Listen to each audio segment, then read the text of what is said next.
فاروق صاحب آپ کے پاس کیا اطلاعات ہے کہ عمران خان کی اور عمر بندیال کی بیوی کی جو کال لیک ہوئی ہے اس کے متعلق آپ کے پاس کیا رپورٹس ہیں سر؟ شکریہ آپ کا، اور السلام جنید صاحب کو۔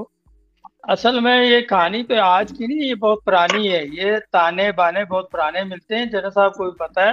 اور یہ پیڈنی کے جو ہے اس کی عطا بندیال کی بیوی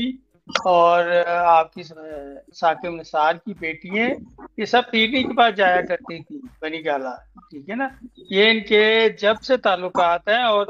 ان کی بقا اسی میں ہے کہ یہ کسی طریقے سے چاہتے ہیں عمران کو اسی دور میں الیکشن کرا کے 14 مئی سے پہلے اس کو لایا جائے، تاکہ ایک تو چیف جسٹس کو ایکسٹینشن ملے، دوسرے جو ہے ثاقب نثار کے دوسرے لوگوں کے جو معاملات ہیں ان پہ پردہ ڈال کے ان کی جو ہے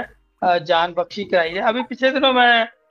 سن رہا تھا، میری آپ پوری بات سن لیجیے گا، ذرا تھوڑا سا لمبا بیان ہے اور جنید صاحب سے بھی ہم لیں گے اس کا، کہ اب پھر ایک وہاں چلا جی پاکستان میں ایک سلسلہ اٹھا ہے، میں پڑھ رہا تھا جی کہ اسلام خطرے میں،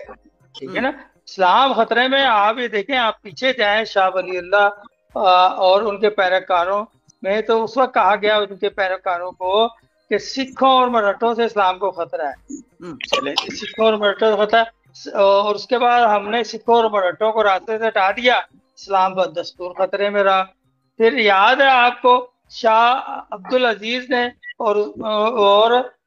اس کے پیروکاروں نے کہا جی انگریزوں سے اسلام کو خطرہ ہے، ٹھیک ہے نا، ہم نے انگریز سے جان چھٹا لی، پھر مسلمانوں کو اسلام خطرے میں لگا۔ پھر محمد علی جناح اور دوسرے مسلم لیڈر آئے، جیسے جسٹس صاحب کہتے ہیں، وہ آئے، انہوں نے کہا جی ہندوؤں سے اور دوسرے جو لادین قوتیں ان سے اسلام کو خطرہ ہے، ملک علیحدہ ہو گیا، الگ مسلمانوں کا خطہ بن گیا، پھر بھی اسلام آج تک خطرے میں ہے۔ پھر مولانا ابو اعلیٰ ان کے اہم خیال لوگوں نے کہا جی ایوب اور بھٹو سے اسلام کو خطرہ ہے، ٹھیک ہے نا، ایوب اور بھٹو سے وہ بھی راستے سے ہٹ گئے، اسلام پھر بھی خطرے میں۔ پھر مولانا علی میاں ہوتے تھے، ایک یاد ہوگا جنید صاحب کو، وہ کہتا ہے جی اسلام خطرے میں، پارلیمنٹ میں مسلمانوں کو سپریم کورٹ کے فیصلوں سے آزاد کرا دیا جائے تو اسلام جو ہے وہ بہتر ہوگا، جب اس سے آزاد کرایا گیا کہتے اسلام پھر خطرے میں۔ تو یہ چیزیں جو ہیں، یہ مسلمان ہندوؤں سے بھی آزاد ہو گیا، انگریزوں سے بھی آزاد ہو گیا، اور سب لوگوں سے آزاد ہو گیا۔ آزاد نہیں ہوا تو اپنے ملاؤں سے نہیں ہوا، جو لوگ اس ملک کے لیے خطرہ بنے ہوئے، جو اسلام دین کے لیے خطرہ بنے ہوئے، جو جنید صاحب ابھی کہہ رہے تھے